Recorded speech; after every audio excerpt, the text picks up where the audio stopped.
Hi everyone. So today I'm going to talk about what to do as a teacher when a student experiences cyberbullying. Today with you, Madhu Gandhi from School of Public Health, Loma Linda University, Health Promotion and Education. Today we will learn some facts about cyberbullying, the best practice when any student experiences it, and how to report the activity. There are very sad facts about cyberbullying. 15% of the students aged between 12 and 18 years old have reported being bullied at the school, either online or by text, which is cyberbullying because it's included a device. Most of the common type are verbal and social bullying, usually happen in the middle school, and usually in the form of name calling, which is represent 45%, teasing 43%, threatening about 25%, and sexual comment or gesture, which is about 23%.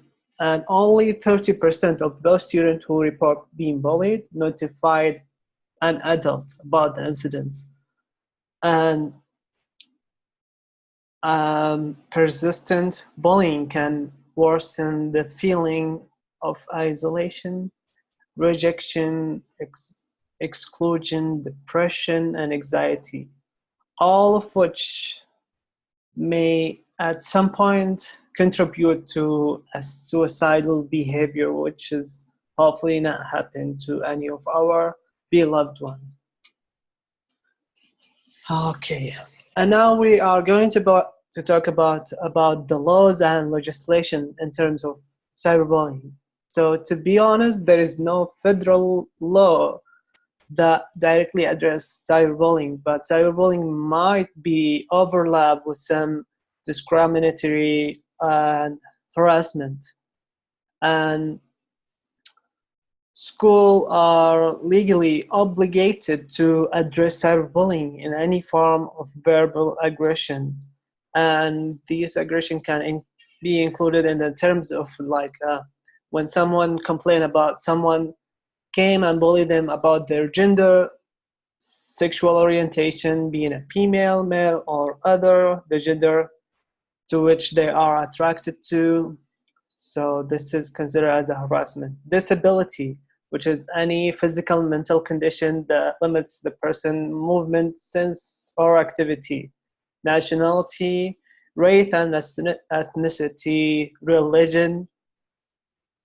So any of the previous example, when someone report that he was cyberbullied in that sense, we have, as a teacher, principals, we have to deal with that professionally. And legally, when we talk about cyberbullying, it might be treated as harassment, like I mentioned in the previous examples. Depending on the specific fact of the case, sentence might include 1 to 5 years in prison, and a fine up to $1,000. So how we can help them as a teachers? We have to know that there is some sign that really helpful to detect any cyberbullying activity. Emotional and frustration reactions. Try, there is some noticeable increase or decrease in a device use, including texting, along with severe emotional responses while texting. So be aware and try to help. When you see the student or the kid hide their phones or change their account frequently, this is a sign of having, being bullied online. When a student used to enjoy a social gathering and all of a sudden try to avoid this social gathering, this is a sign too. And also depression and withdrawal might be involved in the process. So what to do when cyberbullying takes place? Try to recognize if there is, has been a change in the behavior. Try to determine if these changes have been around the child when they were using their digital devices. Try to talk to them, ask them question about what happened, what's going on, who is involved. Try to understand, be there, be the help. Try to, you know, contain them. Also, documenting the case. Try to take screenshot of the harmful post or the content, because as all we know, bullying is a continuous behavior, and records help to document it and use it for legal purposes. Report. Most of the social media platforms have a clear policy about reporting process. So you can contact the app, you can report the content, you can have it removed from there, and you can also block that person. If the incidents happen between two classmates, then the report must be taken into the school principal or counselor. If the bullying included some physical threat, potential crime, or illegal behavior, then that should be taken to the police. And the last thing, which is very important, is support. Being an adult and trying to help the bullied person is very effective.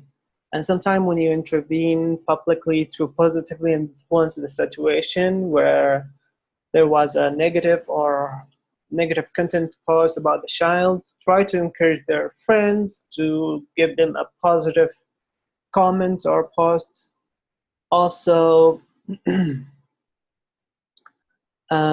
you can help them to reach out for help, speak with a guidance, speak with a counselor, a mental health professional. Uh, this is what I wanted to talk about today. Thank you all for listening. And today we're learning about what actually the action that consider as a harassment, and also might overlap with bullying, which is when someone talk about nationality, sexual orientation, religion, race and ethnicity. Also, we learn about what is the fine, which is 1 to 5 years in prison and a $1,000. And something important to remember as a teacher: to support, notice, document, report, and support. Thank you all for listening, and have a nice day.